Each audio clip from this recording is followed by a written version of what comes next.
बच्चा, हमको कलयुग के परिवर्तन में 18 मिनट भी नहीं लगेंगे। ये कितनी बड़ी भूमिका व्यवस्था समय की, जो कलयुग सबसे ज्यादा खराब, हर जराइम पाप कर्म की सीमा टूट गई। लेकिन सम्राट महापुरुष क्या कह रहे कि हमको कलयुग की गंदगी हटाने में बच्चा 18 मिनट भी नहीं लगेंगे। मेरे पास ऐसी भूमिका, ये व्यवस्था, मेरे पास ऐसी योजना है। देखिए कितनी बड़ी चीज आपके सामने। और ये 18 अंक बड़ा खतरनाक अंक है। त्रेता के 18 महीना, द्वापर के 18 दिन और कलयुग की 18 मई, ये क्या इशारा कर रही है? 18 मई के बारे में कुछ समझ पाए हो? बाबा जी ने अपनी परिवर्तन की भूमिका को वही अंग रखा जो भगवान रामकृष्ण की लीला का था, ताकि मेरे प्रेमी मेरी लीला को समझ ले, मेरे काम को पहचान ले। इसलिए बाबा जी ने भी अपना वही अंक 18 मई ही रखा। और 7 वर्ष 18 मई लीला के निकल गए और तुम्हारी समझ में अभी कुछ नहीं आया। 10 जुलाई 1952 से 2012 7 साल आपको मथुरा में सुनाया गया, वो भी तुम्हारी समझ में कुछ नहीं आया। और 6 वर्ष ये 18 मई लीला के निकल गए, अब भी आपकी समझ में कुछ नहीं आया। ये 66 वर्ष तुम्हारे जीवन के ऐसे ही चले गए। विचार करो कितना समय बचा तुम्हारे पास, कब समझोगे, कब सोचोगे, कब विचारोगे, कब अपना लाभ प्राप्त कर सकोगे? सोचना चाहिए आपको। प्रेमियों, बड़ी विचित्र लीला है कलयुग की। सतयुग द्वापर त्रेता की लीला तो मार काट, खून खराबा की लीला, लेकिन कलयुग में वैचारिक क्रांति की लीला। ये खूनी क्रांति की नहीं, वैचारिक क्रांति की लीला।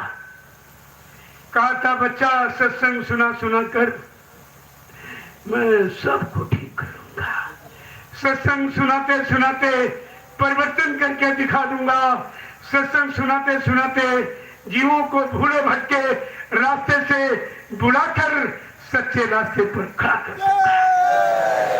और आपके सामने सब हो रहा, देखिए ये वही काम हो रहा जो कहा जा रहा। यहाँ इस तरह कोई भाषण प्रवचन नहीं होता, कोई स्वार्थ लोभ लालच की बातें यहाँ नहीं की जाती, यहाँ पे और परमार्थ की बातें होती। और आपको ये सब समझना चाहिए। धीरे धीरे बाबा जी ने ये भी कहा कि जब बच्चा किसी मुसीबत में आ जाए ना, और देवी देवता कोई तुम्हारी मदद न करे, जिनको आप पूजा करते हो मानते हो, पहले उनको बुला लो, वो भी तुम्हारी मदद न करे, अंत में जय गुरुदेव नाम से मदद ले लेना, लेकिन शाकाहारी रहकर। ये शर्त है, ये शर्त। क्यों? गंदगी में कोई पूजा स्वीकार नहीं होती। शाकाहारी रहकर तुम्हारी कोई मदद न करे, तुम जय गुरुदेव नाम लेना, मैं तुमको मिलूंगा। क्या ऐसा किसी ने कभी वादा किया है? क्या राम ने कभी कहा कि राम नाम लोगे मैं मिलूंगा, कृष्ण नाम लोगे मैं मिलूंगा, हरि नाम लोगो मैं मिलूंगा? किसी ने ये नहीं। और किसी ने यह भी नहीं कहा जब तुम नाम लोगे तो मैं तुम्हारा काम कर दूंगा, वो काम जो किसी ने सृष्टि में किया ही नहीं, जीवात्मा के उद्धार का, जीवात्मा को परमात्मा से मिलाने का काम। तो आप जिनके पास गए उनसे पूछो कि श्रीमान जी तुम किस नाम से मिलोगे?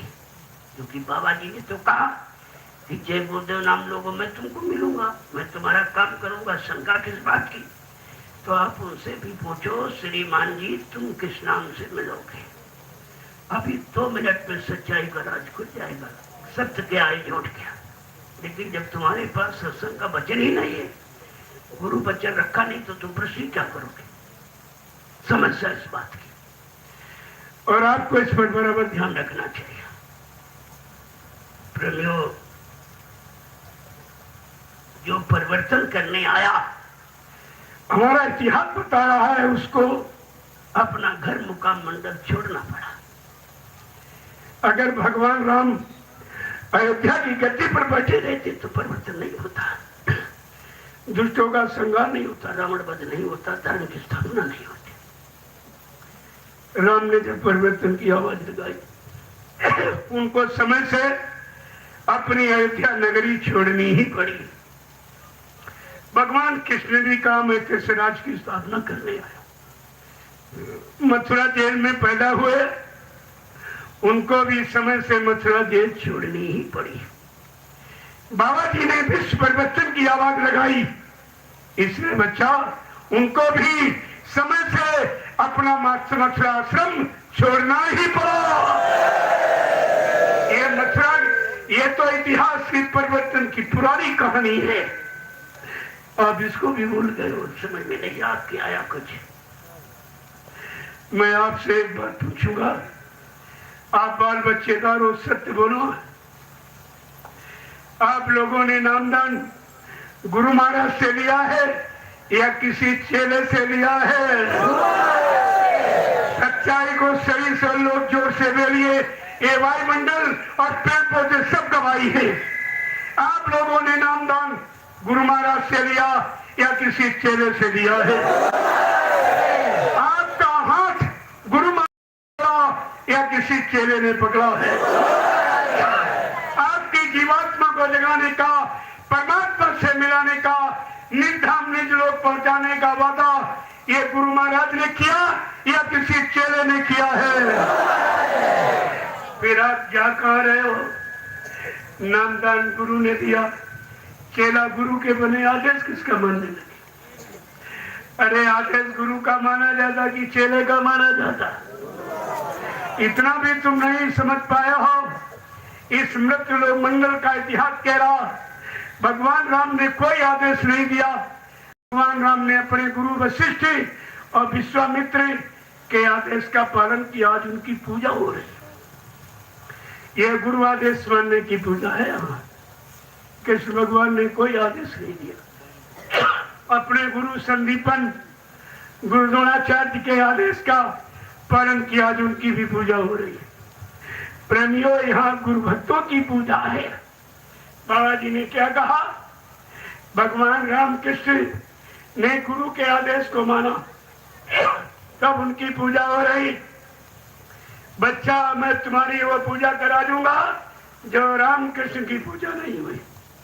राम कृष्ण ने मार काट हिंसा किया, मारे भय डर के लोग पूजा कर रहे हैं, लेकिन मैं वैचारिक क्रांति के द्वारा देश दुनिया में परिवर्तन करके दिखा दूंगा और तुम्हारी वो पूजा करा दूंगा जो राम कृष्ण की नहीं हुई। लेकिन तुम टाट बोरा पहन के तपस्या तो कर लो, नामदान लेके भजन तो कर लो, परमार्थी सेवा करके कमाई कुछ कर लो। मैं सब तुम्हारी पूजा करा दूंगा। राम कृष्ण की क्या हुई? देखो कितनी बार जो तुम्हारी पूजा कराने आया, तुम्हारा इतिहास बनाने आया, तुम्हारी जीवात्मा जगाने आया, परमात्मा से मिलाने आया, पाप कर्मों में माफी दिलाने आया, और उसी को कह रो मर के चले गए। फिर ये काम कौन करेगा? फिर ये काम कौन करेगा? इस पर भी आपको विचार करना चाहिए था। लेकिन काल ने ऐसा दांव चलाया, गुरु की शरण से बिल्कुल अलग उठा के फेंक दिया तुमको, और गुरु ने शंका संदेह भूल भ्रम पैदा कर दिया। ये सब जानकारी आपको रखनी चाहिए थी।